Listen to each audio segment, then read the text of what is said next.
Hello and welcome! When movies are turned into video games, there are typically two types. The first is like the Lego series. Great example would be Lego Star Wars, where the movie is made before the video game and the video game just has to sort of relate to the film. And they are typically very well done and very well liked. The other type is the games that are seen as promotional materials for the up-and-coming film, like Robots back in 2005. This game was made before the film comes out, and typically when this is done, the game doesn't really turn out that well, since the film isn't actually finished, it doesn't have any final cuts, and all they have is to work with is a rough draft and some trailer and or promotional footage to work with. Some companies fail epically at making this, and others actually try to better themselves by going to the actual film producers to see what's what and try to build a better game, much in the case of Robots. So, did that actually help the game out, or is it just another bit of promotional material that you could probably skip and there's really no value to it? Let's find out.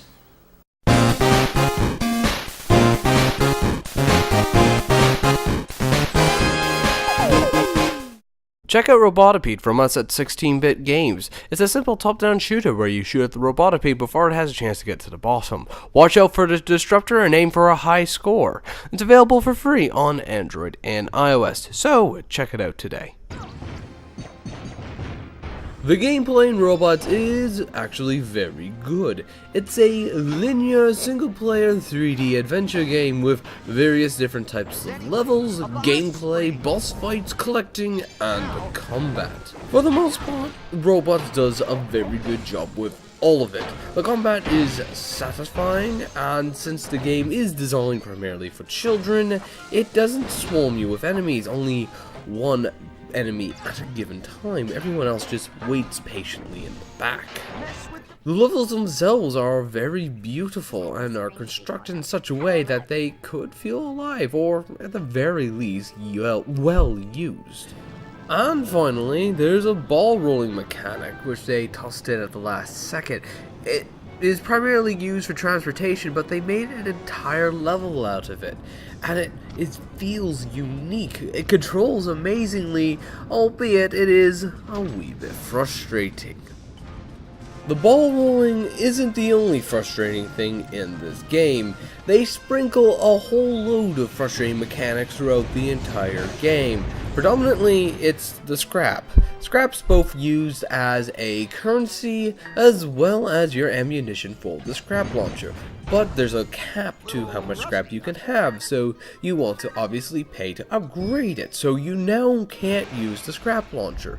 You can't use the scrap launcher, you're now wasting an entire combat mechanic, relying heavily on the wrench, which does the job but doesn't do it as effectively as the scrap launcher, which you don't want to use because you want to be able to hold more scrap.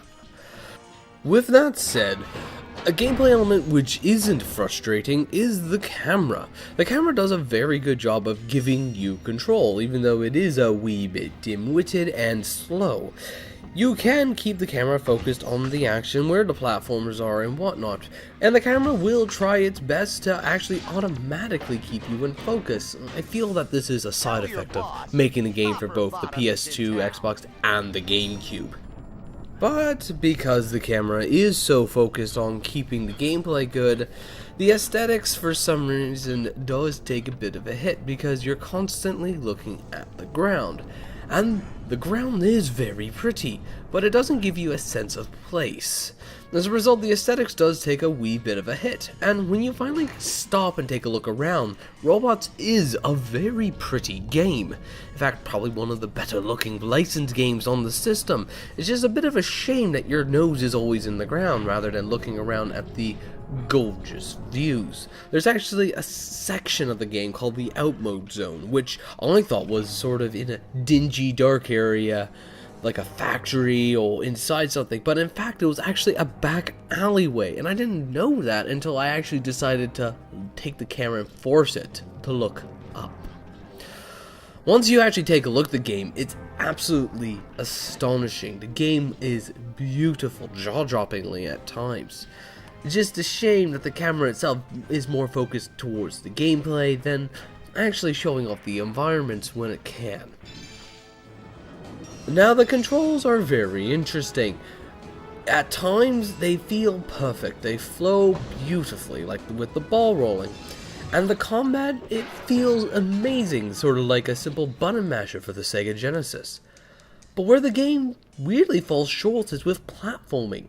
Rodney feels like a bag of bolts and just wants to plummet to the earth whenever he has a chance, which means that when you jump, or double jump, you will typically undershoot them. And what's made worse is when you eventually unlock the hover feature, it doesn't really flow well. You see, typically it's pressing the jump button 3 times. Jump, jump, hover. But in this case, it's jump, jump, and then action button, which feels off. And you can often miss the hover because you didn't hit it in the right time frame. It's really odd, and despite that, the game controls very nicely.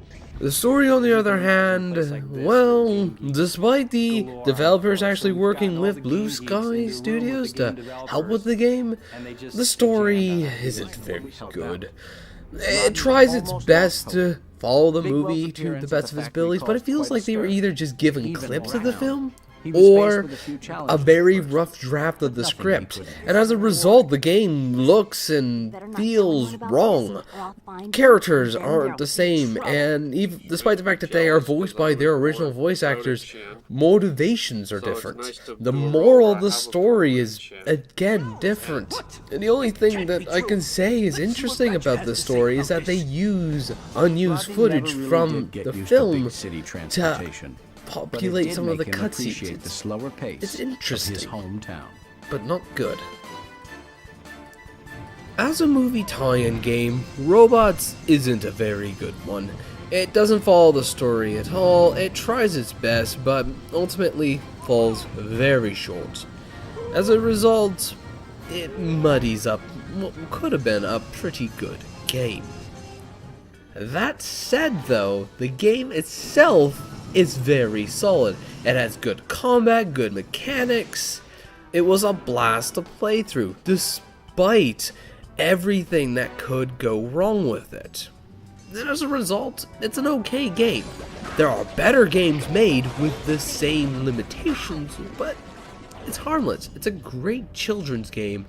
And if you want a harmless little romp to go play with for the PlayStation 2, and for about $10, it's not that bad. Pick it up if you think it's interesting, but if not, you're not missing too much. Except that ball rolling mechanic is amazing. Anyways, thank you guys for watching, and take care.